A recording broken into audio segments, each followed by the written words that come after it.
Hello, this is Tim on a Saturday morning. And I don't know whether, like me, you've been watching Channel 4's third season of The Circle. You may, like me, have been seriously concerned by what's going on there.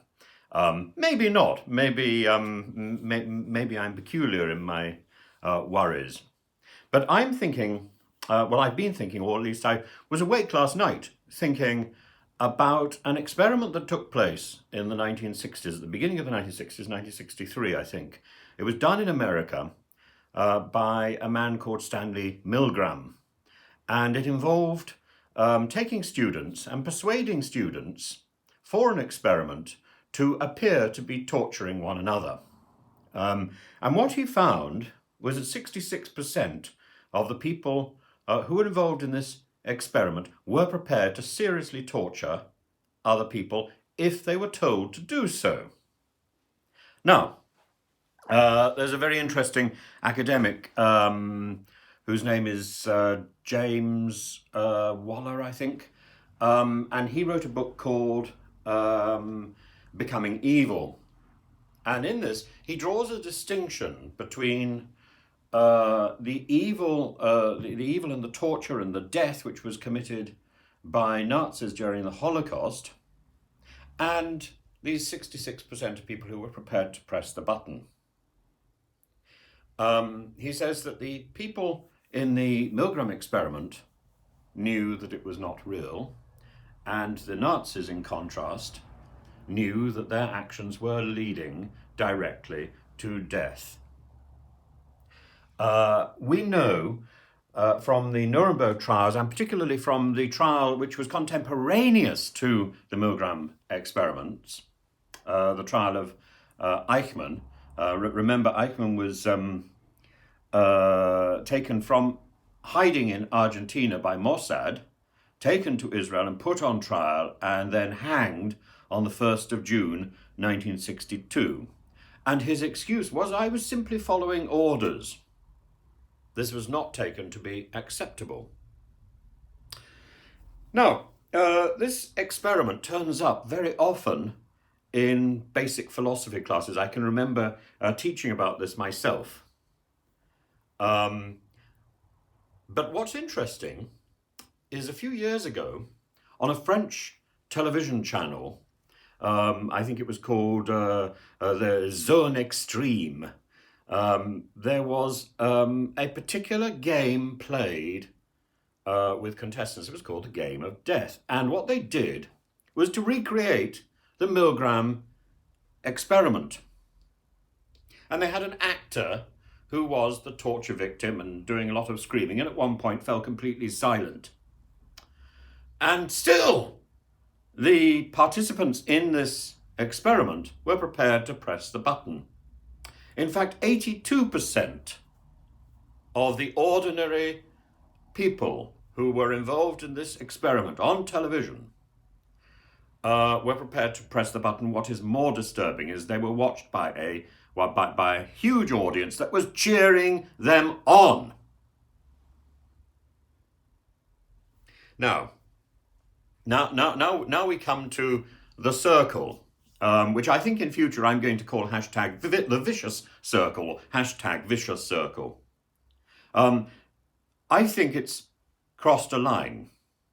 Now, you could argue that there's a difference between perpetuating ID fraud and being a catfish. You could argue there's no difference. You could say both of these things involve deception. I personally think that ID theft is particularly pernicious, partly because I've experienced it, I suppose. I also think catfishing is simply an extension of acting. However, what worries me, and I'm going to possibly say something which may not be particularly evident, but look at the circle and look at the time of day that all these games and blockings tend to take place. They all tend to take place when it is dark outside. Why? Because in my experience, and I was in the circle, the serious events take place in the early hours of the morning, 3 o'clock in the morning or something. I can remember being an instigator, being an influencer. I hated this word because I knew it was unpleasant. And even now, over a year later, I still struggle to get the correct term. I remember once I actually called it the effluencer, which I think probably is more appropriate. There is no joy, really, to be had in being that person. But I remember being in the influencer room with, I can't remember who, probably James. And we were put in a position where we were manipulated, so that we were put in a position where I had to consider blocking Ella. Now, of course, I didn't want to do this. And I resisted and I resisted. And then I suddenly had a bright idea. I said, oh, the person I want to block is Tim. And the whole production stopped. And we were left waiting for what seemed hours. I suspect it really was hours. And then we were told by the voice of God, because there's a voice of God in every room, there's a little microphone, a little speaker in every room, that sometimes gives information, most of the time just simply approves of what you're doing or provides some sort of guidance. I had two wonderful voices of God who looked after me superbly well while I was on the circle. In this particular occasion, I don't think it was one of the two people who I normally who normally looked after me. I think it was somebody else, and they came back and they said, production has considered this, and you are not allowed to block yourself. There was then only one choice, and that was to block Ella, which I did. I think I regret that on reflection. I think that is a situation where I gave in to the bullies and to the authority. Why did I do that? Because it was 3 o'clock in the morning. Because I was tired. And we can ask, why were we so constantly filming at 3 o'clock in the morning? This isn't because we were under some sort of time constraint. This is because the 3 o'clock in the morning filming, those particular competition scenes, those particular moments when we have to make decisions, filming at 3 o'clock in the morning was adding an extra level of stress, which would make us do something that maybe we wouldn't want to do. Now, I think the fake tally story is probably one of the most disturbing things that I've seen on British television ever. And what I think is so heinous and so shocking is it came with no warning from Channel 4 and no advice that if you are experiencing internet theft, cloning on your Instagram account or whatever, that you should seek support from this particular telephone number.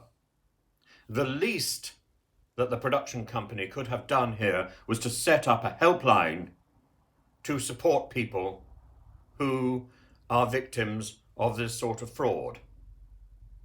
But they haven't done that. They haven't thought ahead. All they've thought about is exploiting human weakness for entertainment. This is a catalogue of humiliation and violence. It is unbelievably sinister. Against all that, nevertheless, the contestants still come out with their heads held high because they respond as well as they possibly can to the adverse circumstances. I was I was really moved to see that at the end of the program, Yolanda um, tightened her belt and went to see Tally, went to see the girl who she had effectively been cloning for the previous few days. We haven't yet seen that meeting, but I just think that takes guts. She needs to be absolutely saluted for going beyond the manipulation of the production company, for showing a level of humanity.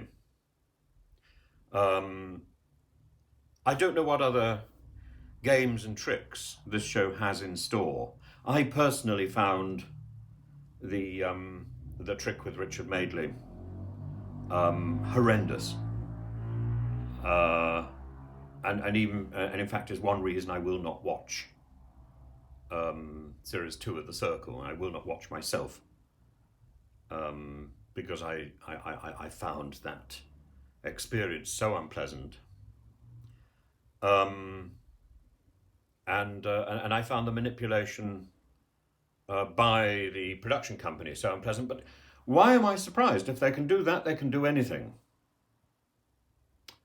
Now, my concerns don't stop there, because the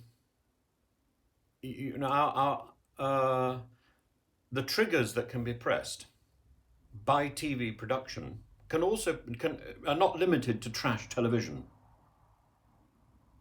They could also be pressed by news programs.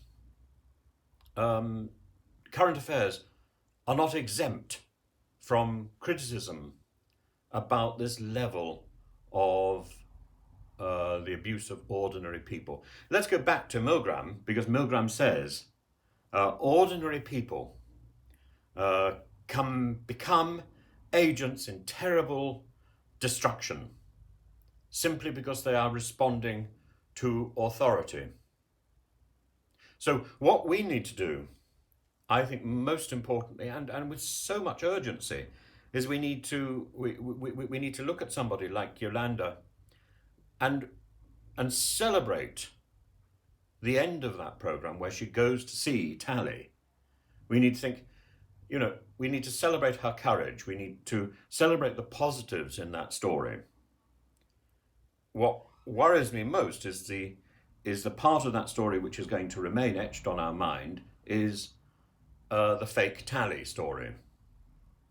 And I'm sure that's going to become a tag for the rest of the show. Now, I think the show is completely and utterly predictable. Why? Because there are people in the production company who would say, we are producing. I wouldn't say that. I would say they are manipulating. And I resisted saying this for a very, very long time. There is a difference between manipulation and production. And it is so manipulative that 6 months ago I gave an interview for a podcast, and I predicted who the winner of this season would be.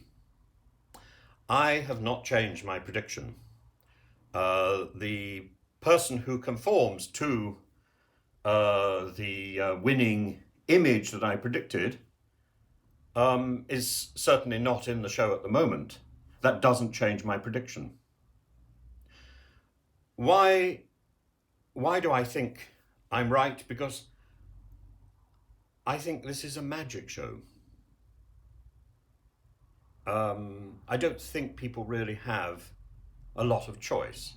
I think people are responding to control, they're responding to authority, and they're responding to the situation that presents itself at 3 o'clock in the morning, when they are tired, when they want to go to bed, when they've been doing this again and again and again all day. We have to take this program and ask, here we have an icon of something that has become very sinister, of something that started off as such a feel-good program. And in the space of 3 series, in the space of 3 years, it has lurched in the direction of something exploitative, mean, nasty, and contemptible. And yet, the humanity of the people taking part is still there, it's still visible. And there were moments in the last episode which made me care deeply for these individuals. There was a moment when Hashu was talking, and I thought it was extraordinary. You have to watch this. I'm not telling you not to watch this program. In fact, I'm urging you to watch it.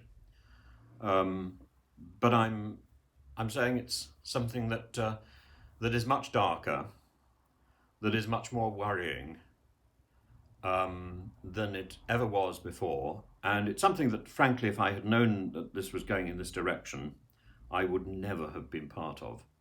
And I am a little ashamed for being involved. But having been involved, I feel that I've got a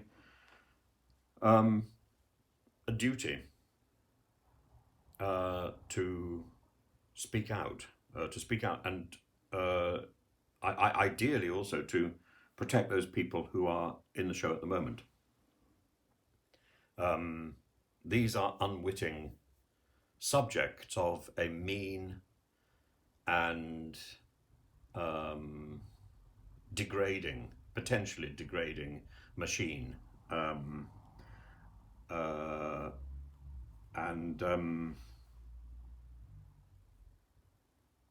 Once somebody starts controlling something, they tend not to know how to stop. Once you embrace deceit, it becomes difficult to get away from it. It's always damaging. If this is imposed from above, and indeed, if the voice of God is encouraging, think of that. Think of the terminology. If the voice of God is encouraging evil, this is very worrying. I think that the circle will become the subject of philosophy lessons at every single level in school and in university for years to come. This, to me, is the new zone extreme, the new Milgram experiment. That's not to make it sound wonderful. It is pernicious, and it should never have taken place. We need to make sure that there are rules to protect participants and that there are rules to protect the audience in future. Hope I haven't gone on too long. But anyway, have fun. I'm just off to go and have my COVID vaccine, so that will all be terribly exciting. I may be flat on my back this evening, who knows? But I'm sure it will be perfectly efficacious and perfectly okay. I'm off literally now, so have fun. I'll report back later. And I've got a podcast tomorrow evening with the wonderful Shubham, who was on the American season of The Circle. So please come and join me for that. On Tuesday, I'm doing a podcast with Jan from my season, and I was hoping with one of the people from season 3, but so far, although we know that season 3 was filmed in advance in September, and although we know that people from the Celebrity Circle season were allowed to speak about their activities while the show was ongoing before they had been officially blocked, this is not something the show wants to encourage for the civilian participants. So one rule for people who have agents and one rule for people who don't. Isn't that fascinating? So again, we're into the issue of control. But, join me for these programs if you can. You'll find them on YouTube on NSFW Reality Rewind or something like that. But I'll post these up on stories over the next few days. Have fun.